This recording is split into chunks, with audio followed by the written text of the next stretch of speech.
My name is Tori Young. I'm 52 years old. 3 weeks ago, my 78-year-old father called me crying, the first time I'd heard him cry in my entire life, begging me to come help because family helps family. For 30 years, I was the invisible daughter, the one who wasn't worth a college fund, the one who watched my sister Victoria receive everything: the house down payment, the luxury car, the dream wedding, the endless emergency loans. My parents called her their success story. They called me just Tori. But when they both needed full-time care, when the doctors said they couldn't live alone anymore, they didn't call their golden child. They called me. I asked my father one question. Have you tried calling your successful daughter? The silence lasted 47 seconds. What I discovered in those 47 seconds, and what happened at the family meeting that followed, changed everything I thought I knew about my family, my sister, and myself. Before I tell you what happened next, if you've ever felt invisible in your own family, please take a moment to like and subscribe, but only if this story truly resonates with you.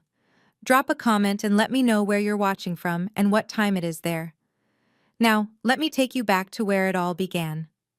The summer of 1989 was supposed to be exciting. I was 15, Victoria was 18, and our house buzzed with preparations for her departure to college. My parents threw a party, not just any party, a send-off celebration with 40 guests, catered food, and a banner that read, "Congratulations, Victoria, future business leader." I spent that evening carrying trays of appetizers, refilling drinks, clearing plates. My mother had handed me an apron that morning and said, "Make yourself useful, honey. This is your sister's big day." I didn't sit at the main table. I ate standing in the kitchen between trips to the dining room. My father gave a speech. His voice cracked with pride as he announced they were giving Victoria $40,000 for her 4 years at university. The guests applauded. Victoria cried happy tears. My mother beamed. No one looked at me. Later that night, after the guests left and I finished washing dishes, I found my father in his study. "Dad, what about my college fund?" He didn't look up from his paperwork. "We'll see, Tori. Not everyone is cut out for college. You're more practical." 3 years later, when I wanted to enroll in nursing school, I brought it up again. "We already spent your college fund on your sister," my mother said gently, patting my hand. "But nursing school is cheaper anyway. You'll figure it out." I did figure it out. I worked 2 jobs for 3 years, waitressing nights, filing at a medical office during the day, to pay my own way through nursing school. Victoria graduated debt-free with a business degree and a car our parents bought her as a graduation gift. I didn't know then that those words, "We already spent your college fund," were just the beginning of a pattern that would last 3 decades. The wedding was in June of 1998. Victoria married Robert Ashford, a young attorney with a firm handshake and a confident smile. She called him her ticket to the life she deserved. My parents spent $85,000 on that wedding. I know because my mother mentioned it at least a dozen times, always with pride, never with hesitation. "A daughter only gets married once," she'd say. "We want it to be perfect."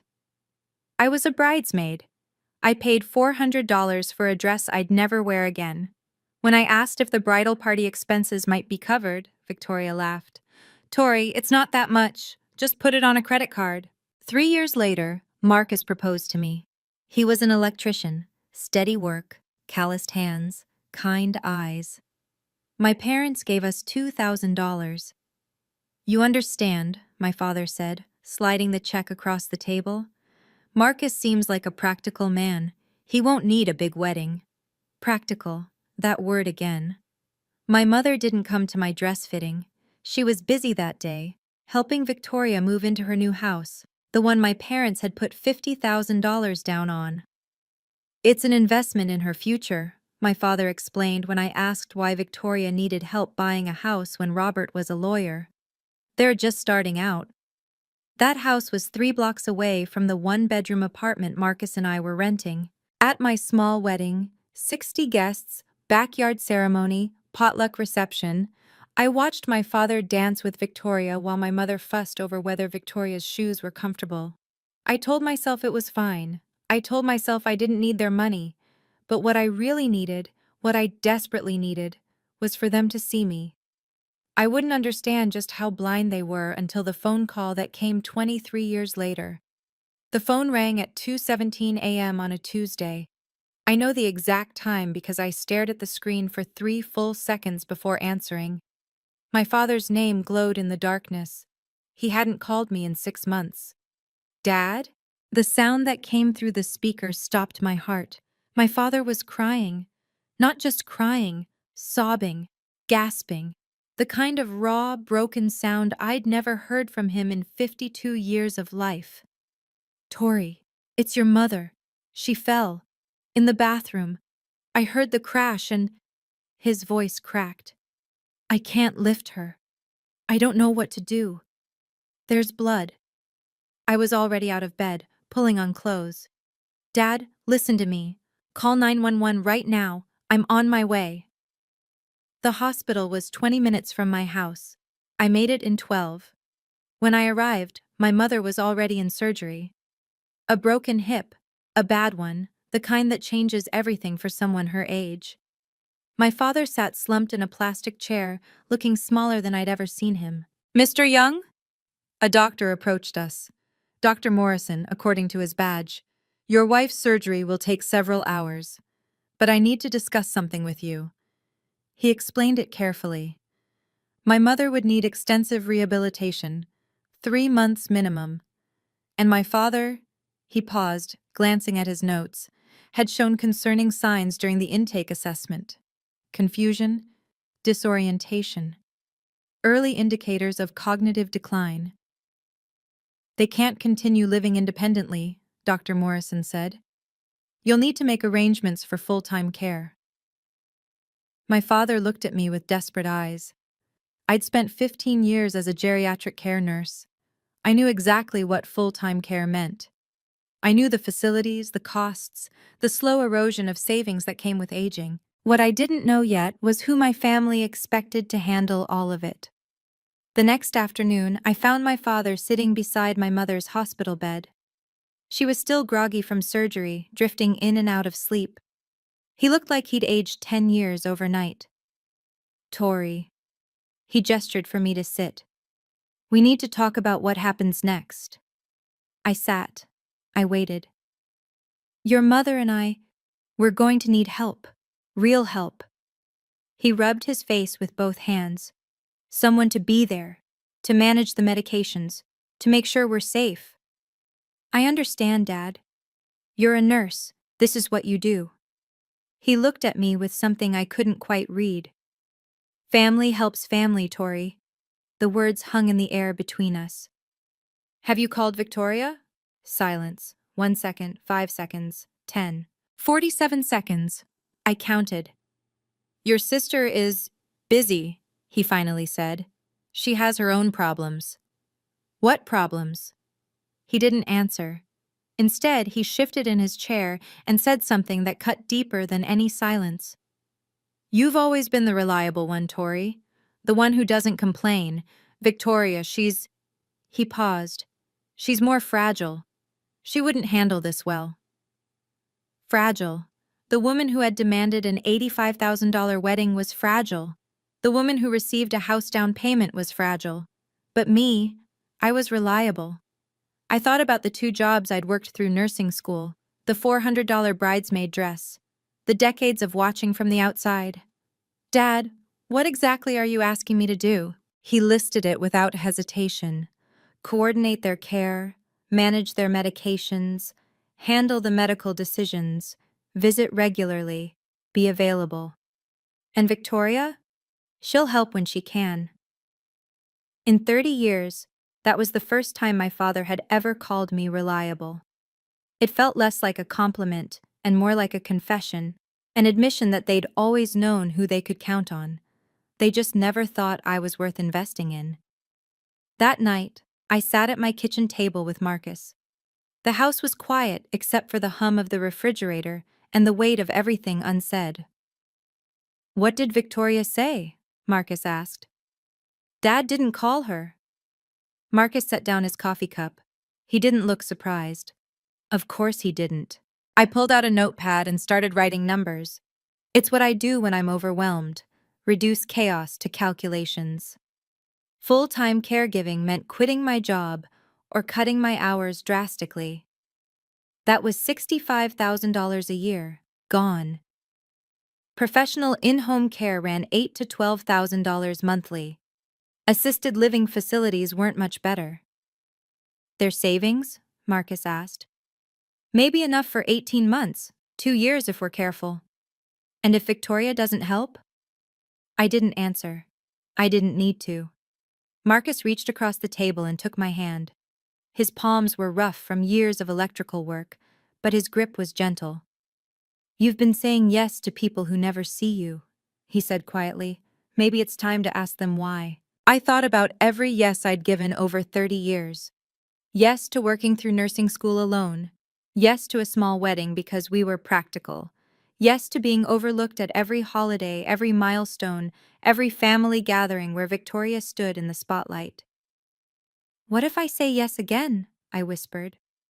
What if I just do what they expect? Then nothing changes. Marcus squeezed my hand. You'll disappear a little more every day, and they'll never even notice. He didn't tell me what to do. He never did. He just held my hand and said, whatever you decide, I'm here. But you deserve to be more than their backup plan. The next morning, I did something I'd never done in 30 years. I called Victoria myself. She answered on the 6th ring. Her voice was thick with sleep even though it was 9 in the morning. Hello? Victoria, it's Tori. A pause, a yawn. What time is it? 9. Mom fell. She's in the hospital.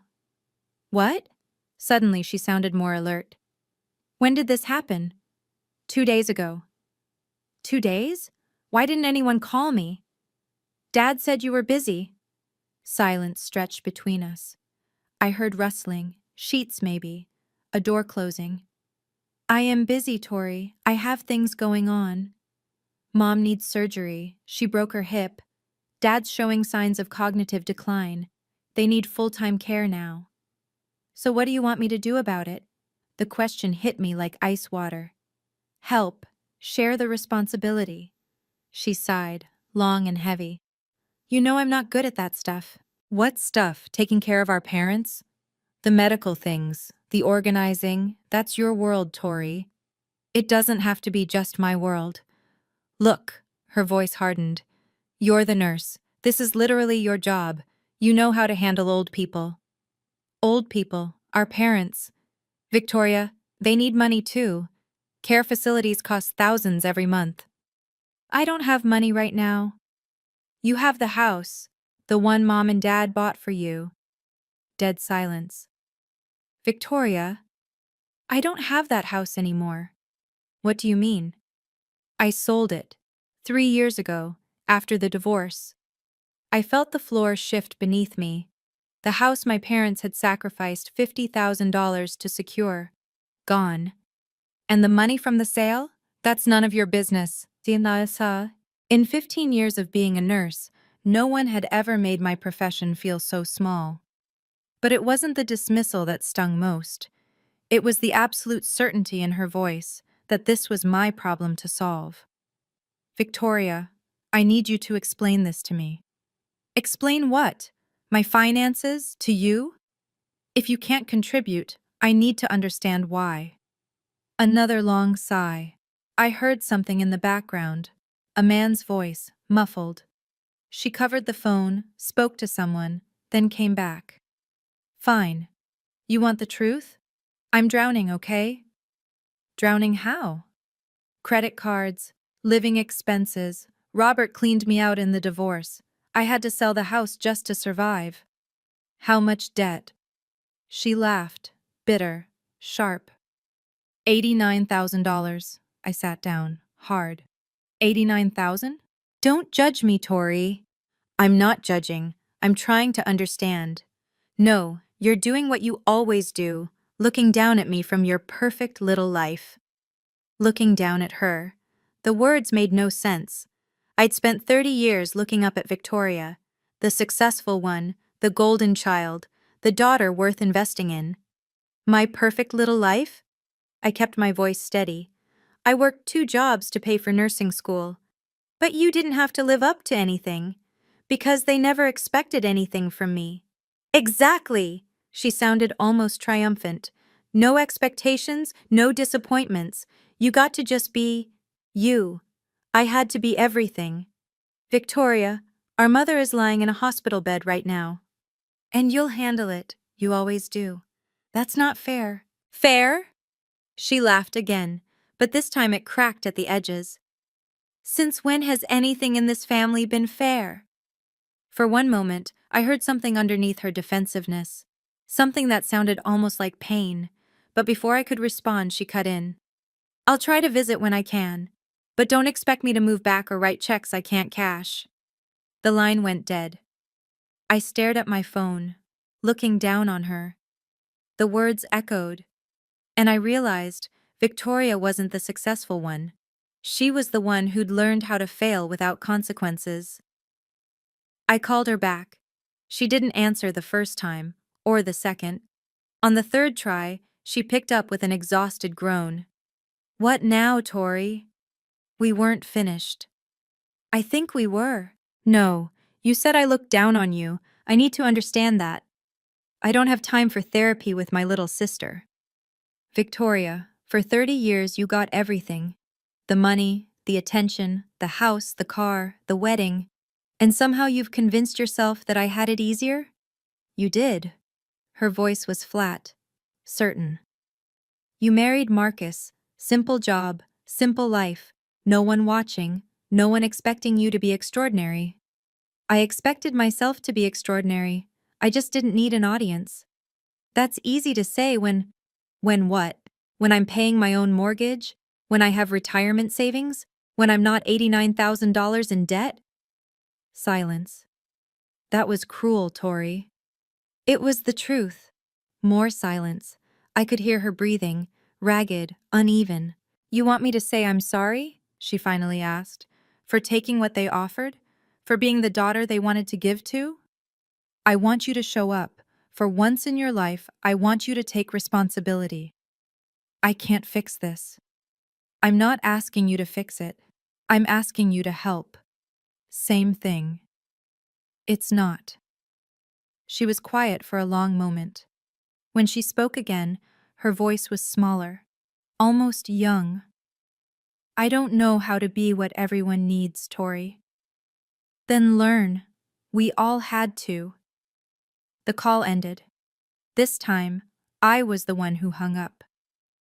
I sat in my kitchen, phone in hand, and made a decision. I would help my parents, but not the way they expected. What Victoria didn't know, what none of them knew yet, was that her financial situation wasn't the only truth about to become public. The next morning, I drove to my parents' house to gather some things for the hospital, clothes for my father, my mother's reading glasses, her insurance paperwork. Their house smelled like dust and old coffee. Dishes sat in the sink, mail was piled by the door. Without my mother's daily routines, the place had started to unravel. I found the insurance documents in my father's study, filed in a battered metal cabinet he'd had since I was a child. But as I rifled through the folders, my fingers touched something unexpected. A notebook, worn leather cover. My mother's handwriting on the first page, family records. I shouldn't have opened it. It felt like trespassing. But something made me flip to the first page. Dates, names, dollar amounts. My mother had been keeping meticulous records since 1985. Victoria. College tuition, $40,000 Victoria. Graduation car, $12,000. Victoria.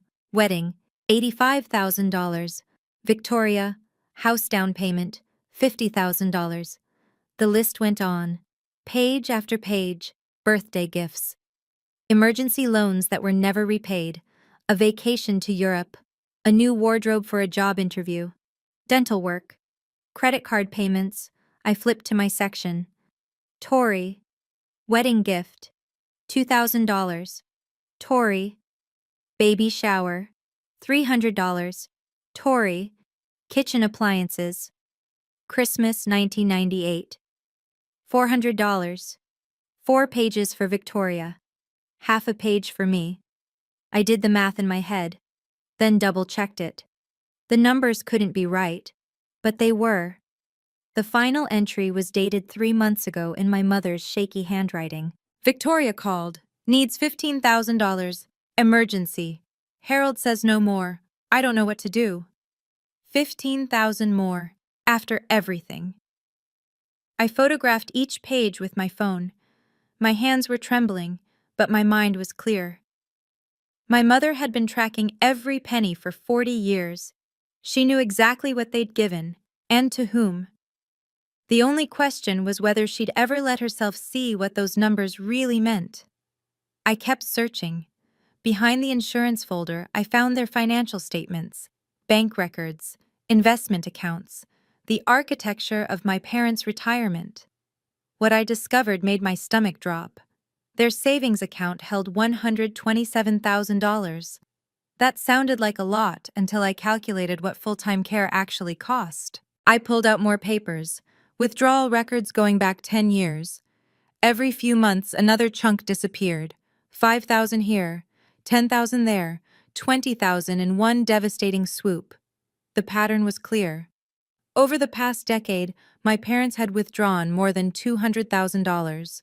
Almost all of it had gone to Victoria. Money for the divorce, money for starting over, money that was now buried under $89,000 of credit card debt. Their life insurance was minimal. Their long-term care insurance was non-existent. Medicare would cover hospital stays, but not assisted living, not in-home care. I called Diane Reeves, a colleague who managed a memory care facility downtown. She'd been in geriatric care even longer than I had. Their finances? She asked after I explained. Maybe $130,000 total. She was quiet for a moment. With their level of need, that gives them maybe 18 months in a decent facility. 2 years if you stretch it. After that, you're looking at Medicaid applications, spend downs. It gets complicated. What about family contribution? That helps. But Tori, she paused. The hospital is going to want a family meeting before discharge. That's standard for cases like this. A family meeting, where everything, their finances, their plans, their expectations, would have to be laid out in front of everyone. Tori? Diane's voice softened. This is going to get ugly. Make sure you protect yourself. I thanked her and hung up. Thanked her. Then I sat in my parents' dusty study, surrounded by 40 years of unequal love, written in my mother's careful handwriting, and began to plan. That night, I spread everything across our kitchen table. Bank statements, the notebook, my phone full of photographs. Marcus looked at it all without speaking. What are you going to do with this? He finally asked. I don't know yet, but I'm not going in blind anymore. Tori. He picked up one of the photos. Victoria's page, the one with the running total. This is $342,000. Over 40 years. He set it down. And you?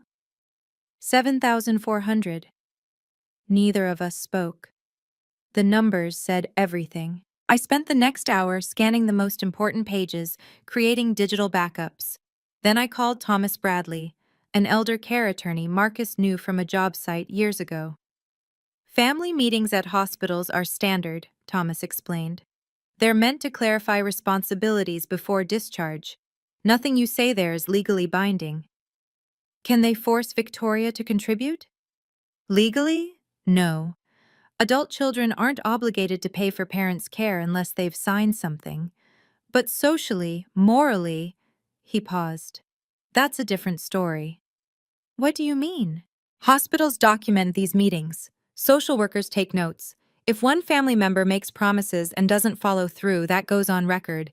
It can affect how facilities view the family, how payment plans get structured. So it matters. It matters a lot. I thanked him and hung up. The family meeting was scheduled for Thursday, 4 days away. I had one more call to make. Victoria's phone rang 5 times before going to voicemail. I left a message, keeping my voice even. Victoria, there's a family meeting at the hospital on Thursday, 10 a.m. You need to be there even if it's by video call. I paused. Don't make me explain why. I wasn't planning revenge. I wasn't planning a confrontation. I was planning clarity. After 30 years, I just wanted everyone to see the truth. Now, before I tell you what happened at that family meeting, I'm curious about something. If you were in my shoes, would you have shared what you found in that notebook, or would you have kept it to yourself? Type share or silent in the comments. I really want to know. And if you're still with me, please give this video a quick like. It helps more people find these stories. Okay, back to what happened next. Thursday morning, 10 a.m., the hospital's family conference room. The space was aggressively neutral: beige walls, fluorescent lights, a long rectangular table with uncomfortable chairs, a large TV screen mounted on one wall for video calls.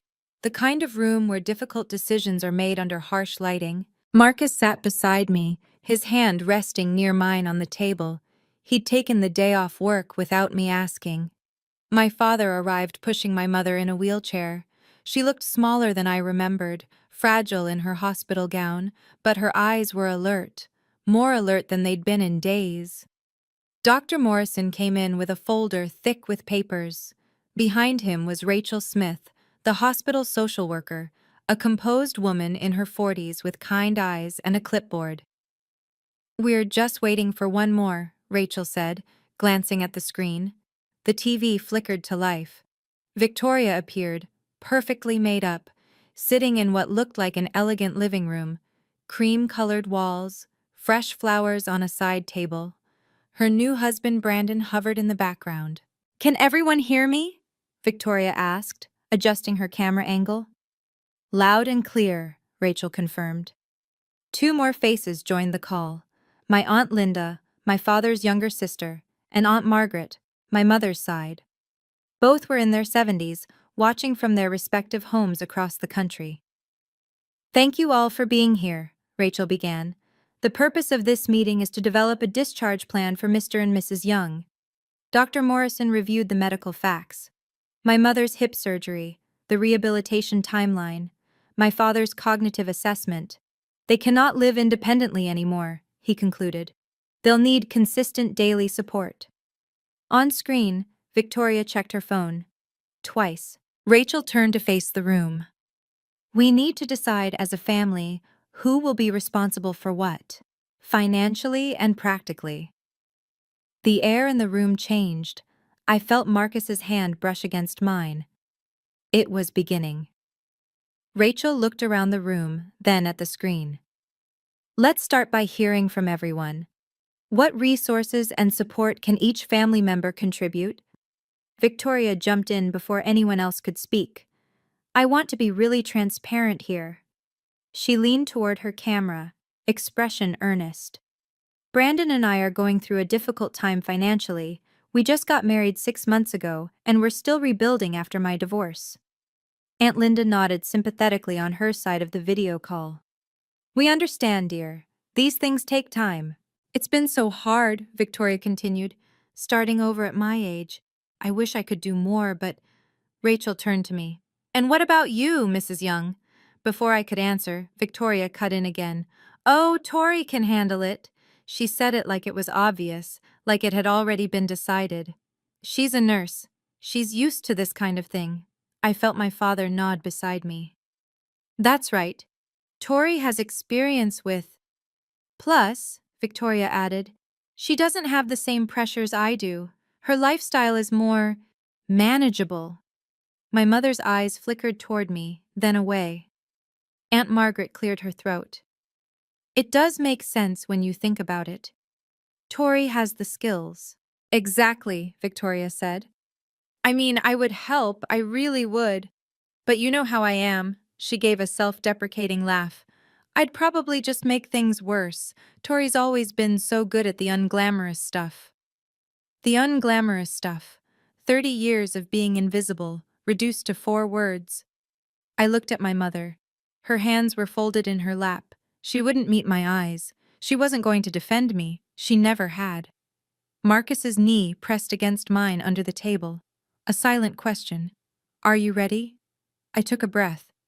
Before we decide who gives what going forward, I said, can we talk about what's already been given? The room went still. Victoria's smile faltered. What do you mean? I said, keeping my voice level, that Dad has been very generous with you over the years, Victoria. The house down payment, the car, the wedding, the emergencies. My father shifted in his chair. That's not relevant to this discussion. It's absolutely relevant. You're asking me to take on the majority of care. Victoria says she can't afford to help, but no one's talked about why she can't afford it. On screen, Victoria's expression hardened. Are you seriously bringing up money right now? Mom just had surgery. I'm not bringing up money. I'm bringing up fairness. Fairness? She laughed, but it came out brittle. You want to talk about fair? I'm the one who had to deal with all their expectations, the pressure. You got to live under the radar. Under the radar? I let the phrase sit. Is that what you call working 2 jobs through nursing school? Is that what you call paying my own way through everything? Aunt Linda looked uncomfortable. Maybe we should… No! I turned to face the video screen directly. Victoria, where's the house? The one Mom and Dad put $50,000 down on? Silence. You sold it, I said. 3 years ago. That's none of your business. Her voice was rising. It became my business when you said you couldn't help. Rachel Smith looked between me and the screen, then at my parents. I think it's important for everyone to understand the full picture here. My mother's hands tightened in her lap. My father stared at the table. And on the screen, something flickered across Victoria's face. Not guilt, not shame, fear. I reached into my bag. There's something I think everyone should see. I pulled out a folder and set it on the table. I found this at the house, I said, when I was looking for Mom's insurance papers. My mother's head lifted. For the first time since the meeting started, she looked directly at me. This is Mom's handwriting. I opened the folder to reveal photocopied pages. She's been keeping records of every financial gift to her children since 1985. I passed a copy to Rachel Smith. Her eyebrows rose as she scanned the pages. What is that? Victoria demanded from the screen. What are you showing them? I began reading aloud. My voice was steady. I'd practiced this. Victoria. College tuition, $40,000. Graduation car, $12,000. Wedding, $85,000. House down payment, $50,000. Between 1989 and last year, various emergency loans totaling $155,000. The numbers filled the room like stones dropping into water. In total, I said, over 40 years, Victoria has received approximately $342,000. Aunt Margaret gasped softly on screen. Aunt Linda's hand covered her mouth. And what does it say for you? Rachel asked gently. I turned to my section. Half a page. $7,400. Total. Victoria was shaking her head. Those are lies. Mom would never… I wrote that, Victoria. Every head turned toward my mother. Her voice was thin, trembling, but clear. I wrote all of it. Every penny, every date. She looked at the camera where Victoria's face had gone pale. It's all true. My father stared at the papers like he was seeing them for the first time. Maybe he was. Maybe he'd let my mother handle the details while he convinced himself it was all fair. The shame on his face told me he couldn't hide from the math anymore. No one could. This is insane, Victoria's voice pitched higher. You kept a ledger? Like were accounts to be balanced? My mother flinched but didn't look away from the screen. That money was for emergencies, Victoria continued, for opportunities. You never needed it, Tori. You were always fine on your own. I was fine because I had to be. You chose that life. Did I? I kept my voice low, controlled. Or was it chosen for me? Rachel Smith was taking notes, her pen moving steadily across her clipboard. "Let's stay focused on," she began. "No." Victoria cut her off. "I want to know what Tori thinks she's proving. That she's the martyr? The saint who suffered in silence?" "I'm not proving anything. I'm showing the truth. The truth is that I had more potential. I had more opportunities. That's why they invested in me." "And how did those investments pay off, Victoria?" She went still. "You sold the house," I said. "The one they bought you. You lost it." "I didn't lose anything. I made a financial decision." "You made a decision that left you $89,000 in credit card debt." Brandon shifted uncomfortably behind Victoria. Aunt Linda looked away. "You have no right," Victoria started. "I have every right. You're telling this family you can't contribute to our parents' care. I'm explaining why." I didn't raise my voice. I didn't need to. $342,000 and you can't spare $200 a month? Victoria's eyes glistened. For a moment she looked young, lost. "You're trying to humiliate me." "No." I shook my head slowly. "I'm trying to tell the truth. For the first time in 30 years, I'm just telling the truth." The room was silent. My mother was crying quietly. And my father. My father couldn't look at anyone at all. Rachel Smith set down her pen. "I think we need to pause and acknowledge what we've heard here. There's clearly a significant history that's affecting this conversation." I nodded. "I'm not trying to punish anyone. I'm trying to be fair." "Fair," Victoria muttered on screen. "Yes. Fair." I turned to face the whole room. "Let me tell you what I have." I listed it simply. No pride, just facts. "Marcus and I own our home. We paid off the mortgage last year. We have retirement savings we've built over 25 years. I have 15 years of experience in geriatric care. I know the system. I know the facilities. I know what mom and dad actually need." I paused. "I can help. I have the skills, the resources, and honestly, the heart to help. But I won't do it as the invisible backup plan anymore." Aunt Margaret spoke up, her voice thick with emotion. "Tori, we had no idea things were this unequal. No one asked." The words weren't accusatory. They were just true. My father cleared his throat. When he spoke, his voice was rough, broken. "We did what we thought was best. Victoria always seemed to need more. She needed more because you taught her she deserved more." I looked at him, really looked at him. "And you taught me to expect less, so I learned to build everything myself." My mother reached out and gripped my father's hand. Her lips were trembling. "I'm sorry," she whispered. I thought Victoria needed it more. I thought you'd always be okay." "I wasn't always okay, Mom." My voice cracked for the first time. "I just learned not to ask." The silence that followed felt like something breaking open.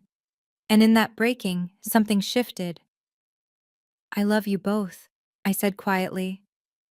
"But love doesn't mean I have to erase myself." Rachel Smith leaned forward, her voice professionally calm. "I think it's clear there's a lot of history here. But my job is to make sure Mr. and Mrs. Young have a safe discharge plan."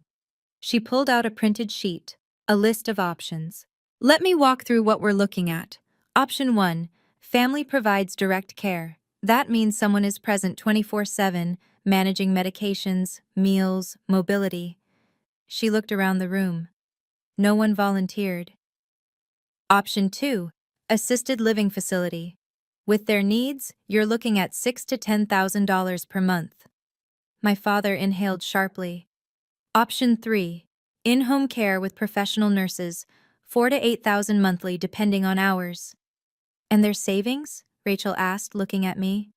"Around 130,000. So options 2 or 3 would be sustainable for roughly 12 to 18 months. After that, a Medicaid application would need to begin. That's a process." Victoria spoke up, her voice smaller now. What about the house they're living in now? Could that be sold?" My father looked like he'd been slapped. "You want us to sell our house?" "I'm just asking about options." That house is their security, I said. Their home of 45 years, the place where they raised us. I know what it is, Tori. Then you know it's not an ATM. Victoria's jaw tightened. That's not what I meant. Isn't it? I kept my voice even. The difference between us, Victoria, is this. I'm trying to figure out how to help them keep what they have. You're already calculating what's left to take.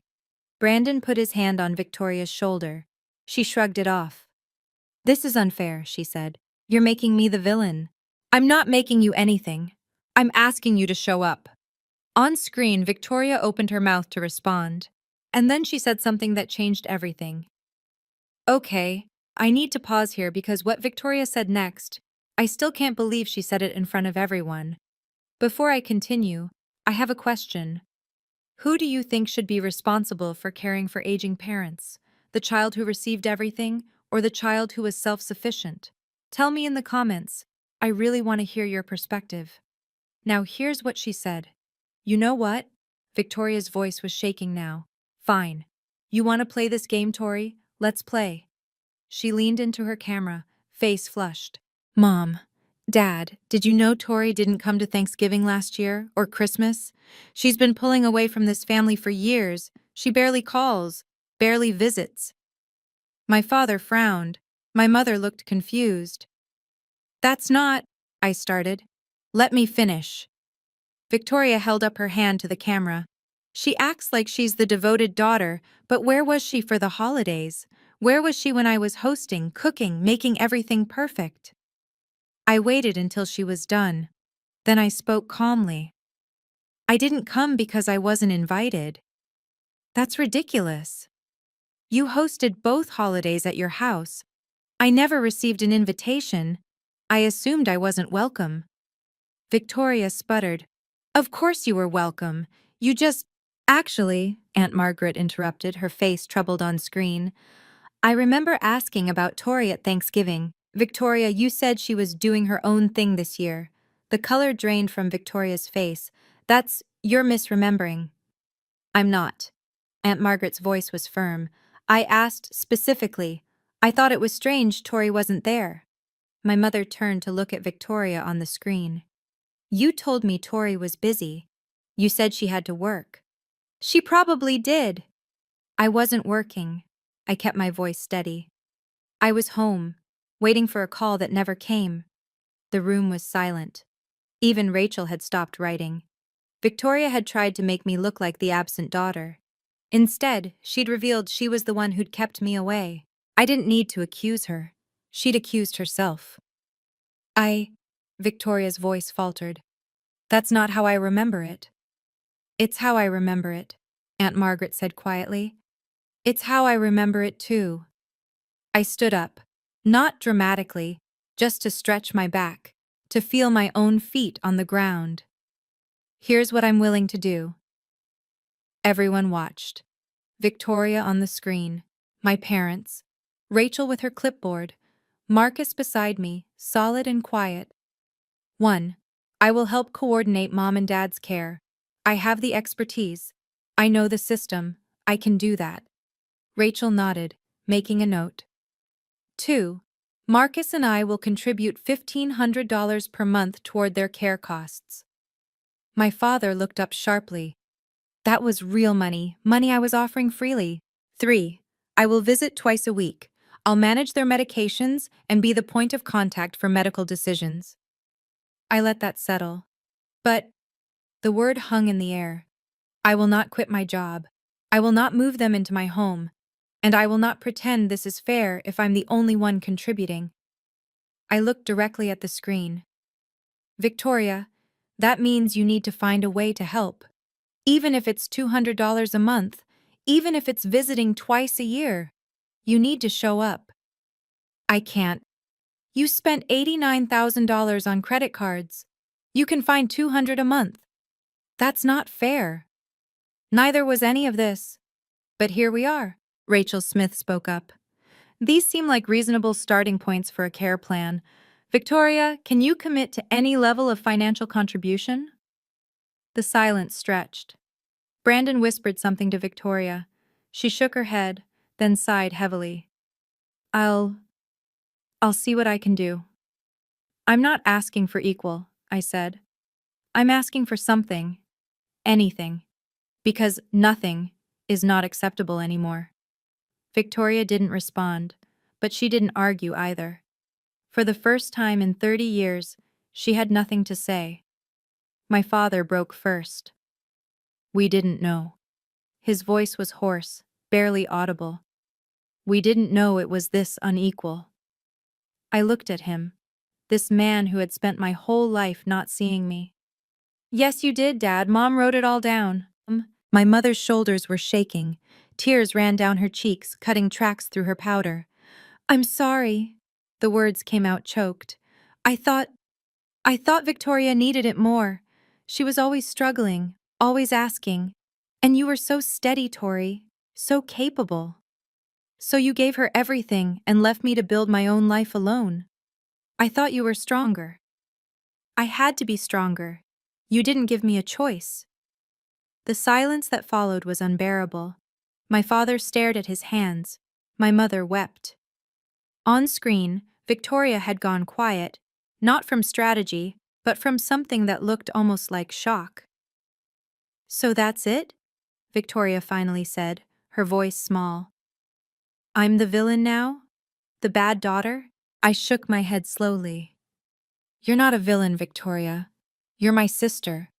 But you've spent 30 years being protected from consequences. This is what consequences look like. Aunt Linda spoke up softly. Victoria, maybe Tori has a point. I don't need you to defend her. Brandon's voice came through, quiet, firm. Victoria, we should talk about this later, at home.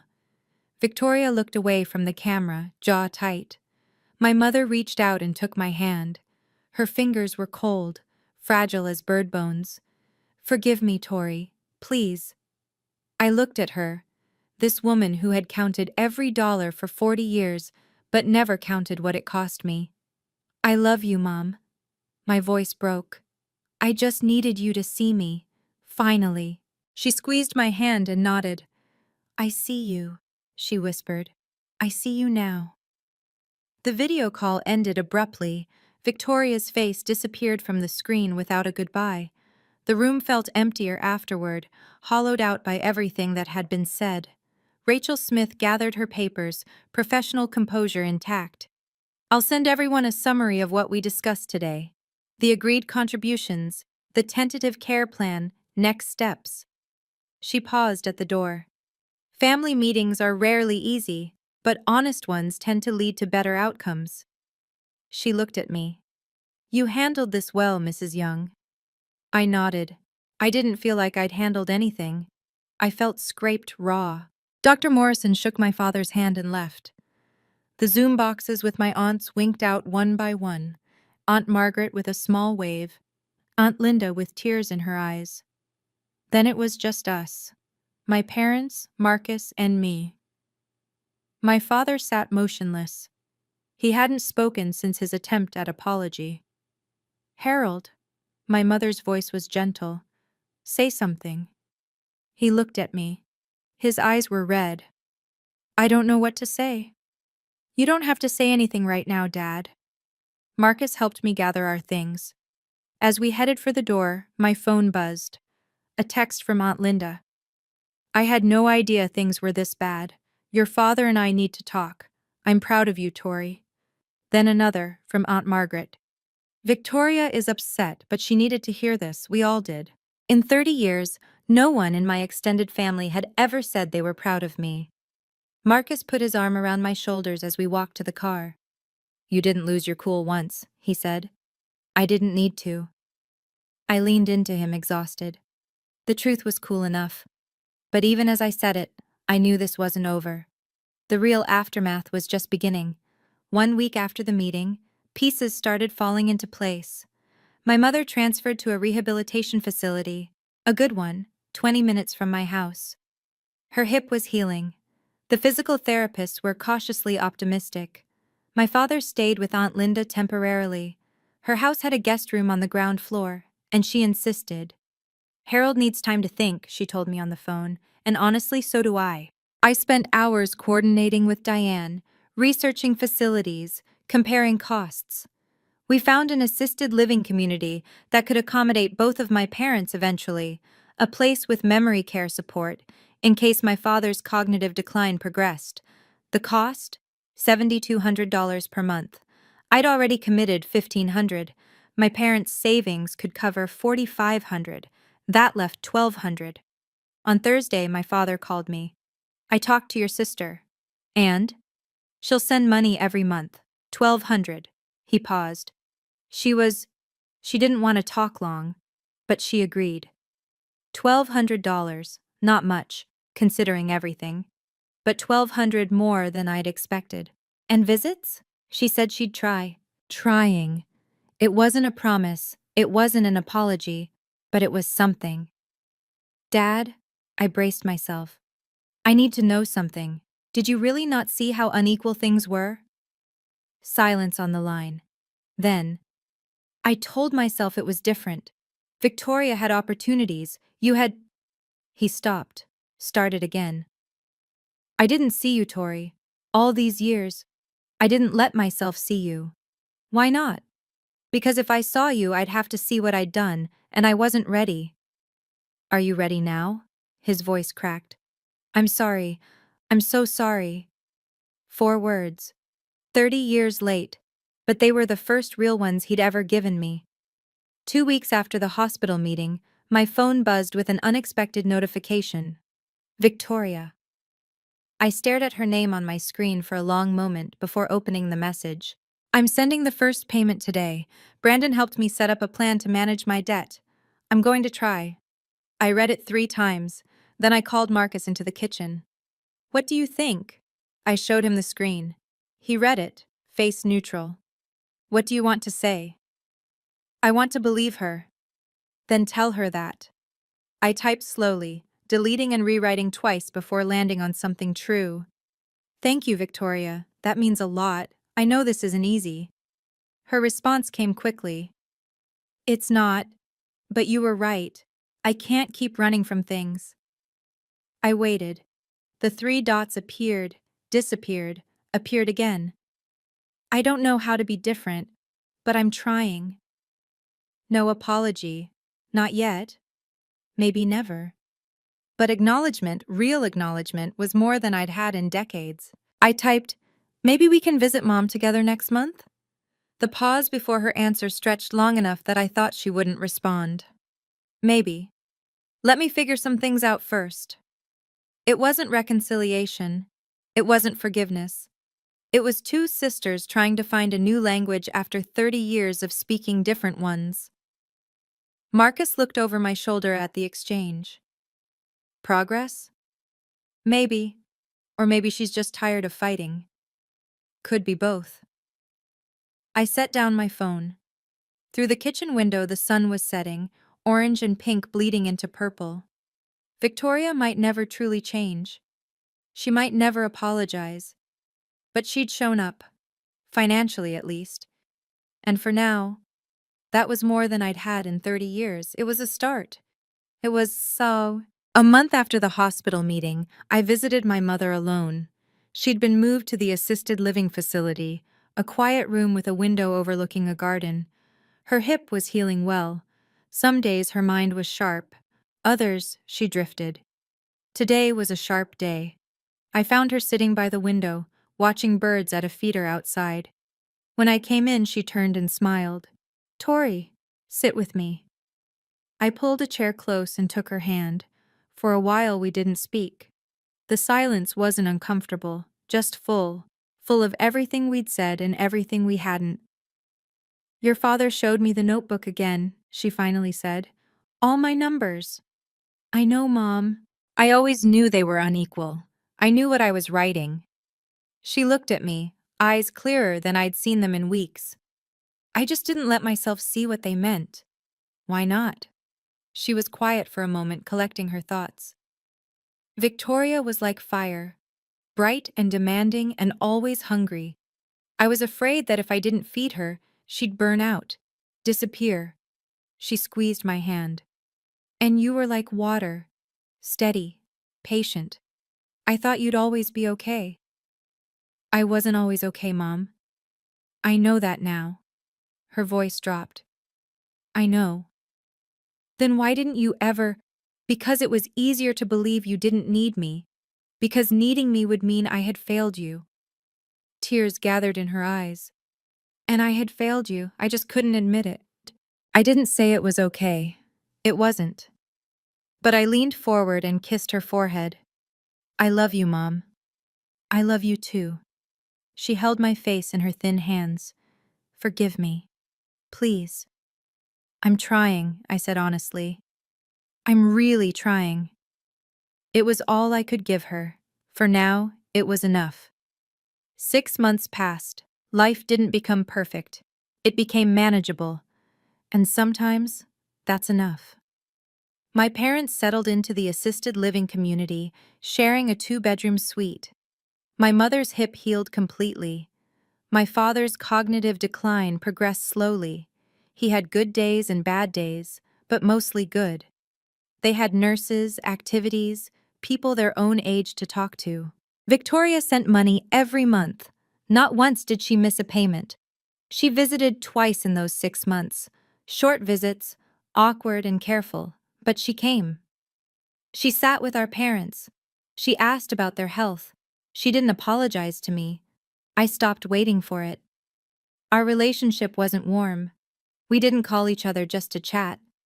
But when we did speak, it was civil, sometimes even kind. We were learning to be sisters again, in a limited way. My father asked to talk to me one afternoon. We sat in the facility's garden, watching clouds move across a blue sky.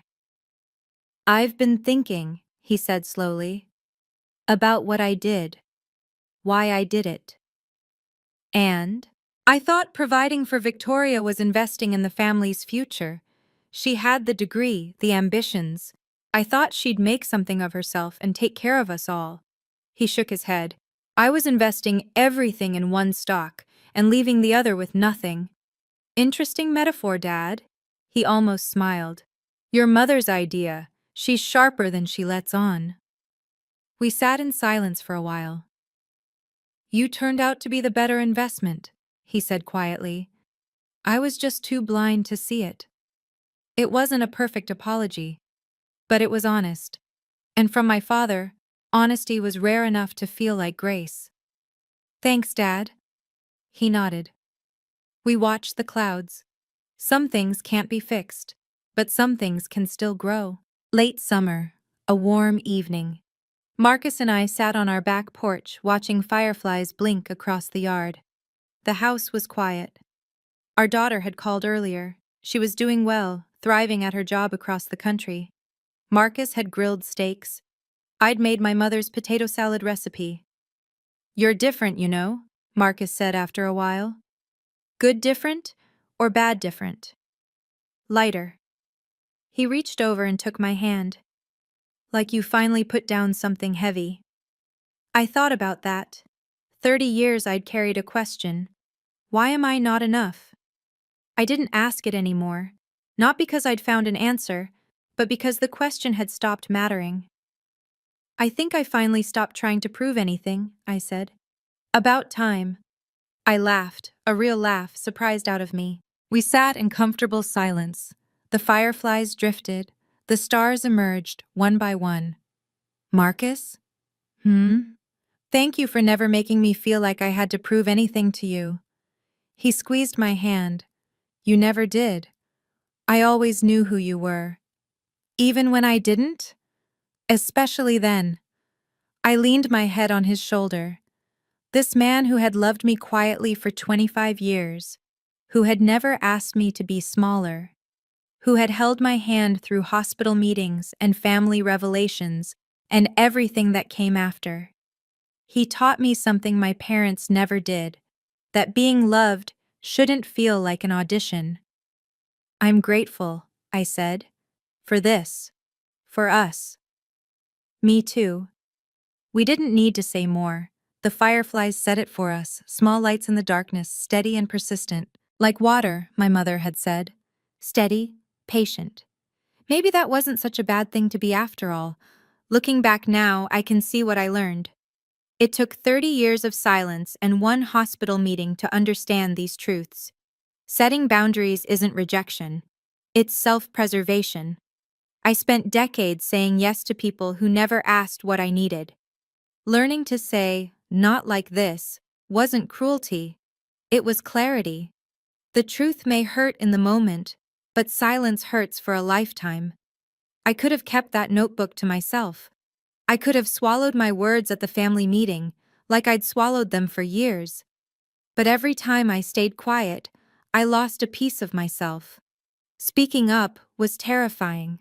It was also the only way to get free. You don't need anyone's apology to start healing. Victoria hasn't apologized. She may never apologize. For a long time, I thought I needed those words to move forward. But I was wrong. Her apology is about her conscience. My healing is about my life. They don't have to be connected.